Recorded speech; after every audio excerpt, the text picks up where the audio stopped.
मुरादाबाद के दिल्ली रोड गंगा नदी पर लगने वाले जेठ के दशहरा मेला में जा रहे श्रद्धालुओं के लिए मनोहरपुर स्थित agree clinic agri business centre पर शीतल एवं मीठे जल का वितरण कार्यक्रम आयोजित किया गया। जुबिलेंट एग्रीकल्चर रूरल संस्था की ओर से आयोजित मीठे शीतल जल वितरण कार्यक्रम के दौरान सैकड़ों की संख्या में राहगीरों ने मीठे शरबत का आनंद लिया और कहा कि समाज की सेवा करने के वैसे तो बहुत तरीके होते हैं, लेकिन बढ़ती गर्मी में अगर मीठा और शीतल जल मिले तो उससे अलग ही राहत मिलती है। आज मनोहरपुर के मुख्य मार्ग पर जुबिलेंट एग्रीकल्चर रूरल सोसाइटी की ओर से जो शीतल जल का वितरण कार्यक्रम किया गया है वह काबिले तारीफ है। शीतल जल वितरण कार्यक्रम को आयोजित करने वाले जुबिलेंट एग्रीकल्चर के संस्थापक एवं agree clinic agri business centre के डायरेक्टर दीपक मेंदिरत्ता कहते हैं कि हम उस देश के वासी हैं जहां पर सभी धर्मों के लोग रहते हैं और आपसी एकता सौहार्द के रूप में तरह तरह के त्योहार हमारे देश की पहचान है। आज का मेला आपसी एकता का प्रतीक है। इस मेले में सभी धर्मों के लोग आते हैं और मेले का आनंद लेते हैं।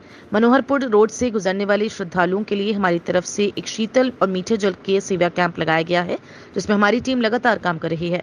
जीवनदायिनी नदियों को बचाने के लिए देश के प्रत्येक नागरिक को आगे आकर काम करना होगा और इसकी स्वच्छता को बरकरार रखने के लिए हमें कुछ सावधानियां भी बरतनी होंगी। हमें चाहिए कि हम नदियों में गंदगी बिल्कुल ना बहाएं और इनको निर्मल बनाने में अपना योगदान जरूर दें। और आज जो है हमारे देशवासी महानगरवासी सबको गंगा दशहरे की शुभकामनाएं हैं। आज गंगा दशहरा हमारे पूरे देश के अंदर धूमधाम से मनाया जा रहा है और इस दिन सब लोग गंगा का स्नान करना एक महत्वपूर्ण माना जाता है और जो गंगा से स्नान नहीं कर पाते वो गंगा जल से डाल करके स्नान करते हैं। तो आज इसलिए यहाँ हमारे ऑर्गेनाइजेशन की तरफ से बाहर ठंडा जल वितरण किया जा रहा है। मीठा जल जो है उसको वितरण कर रहे हैं ताकि लोग, क्योंकि इस समय में आता है पर्व जब बहुत ज़्यादा गर्मी और तापमान होता है, तो एक वो माना जाता है कि ठंडा जल पिलाने से आत्मा तृप्त होती है। तो सब लोगों को मिलजुल करके इस त्यौहार को हम लोग मना रहे हैं। क्या संदेश देना चाहते हैं? संदेश में मैं ये कहना चाहता हूँ कि गंगा जहाँ भी देख रहे हैं बहुत मैली हो रही है और हम लोग जो उसको सुरक्षा करना हमारा भी कर्तव्य बनता है कि गंगा को अगर निर्मल जितना हम रखेंगे वो हमारे लिए बहुत जीवनदायिनी है और कुछ भी गंदगी ना फैलाएं गंगा में। और गंगा के पास हम नित्य तौर पर जाएं। निश्चित तौर पे अगर आप गंगा के पास आसपास जाएंगे और गंगा को, क्योंकि हम एक गंगा माँ मैया बोलते हैं, तो जैसे हम उसके अंदर वही चीज़ डालें जो हम अपनी माँ को ये सोचते हुए कि हम अपनी माँ को खिला रहे हैं।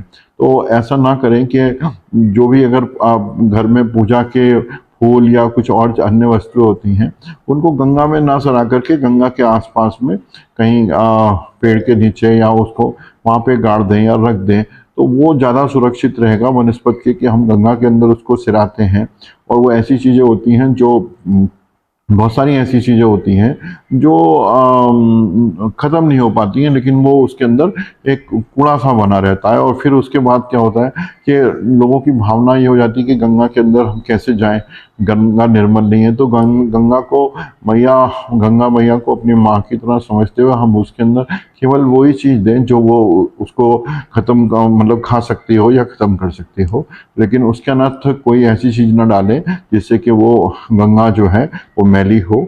और सब मिलजुल करके इस त्यौहार को मनाएं, गंगा को स्वच्छ रखें, गंगा के आसपास ऐसे वृक्षों का रोपण करें जिनके पास आप जाएं। और आप जब गंगा के जिस भी चीज़ के नज़दीक हम जाते हैं वो वहाँ पर पूरा साफ सफाई रहती है और इसका सब ध्यान रखें। मेरी ये शुभकामनाएं सभी लोगों को, अपने देश महानगर वासियों को गंगा दशहरा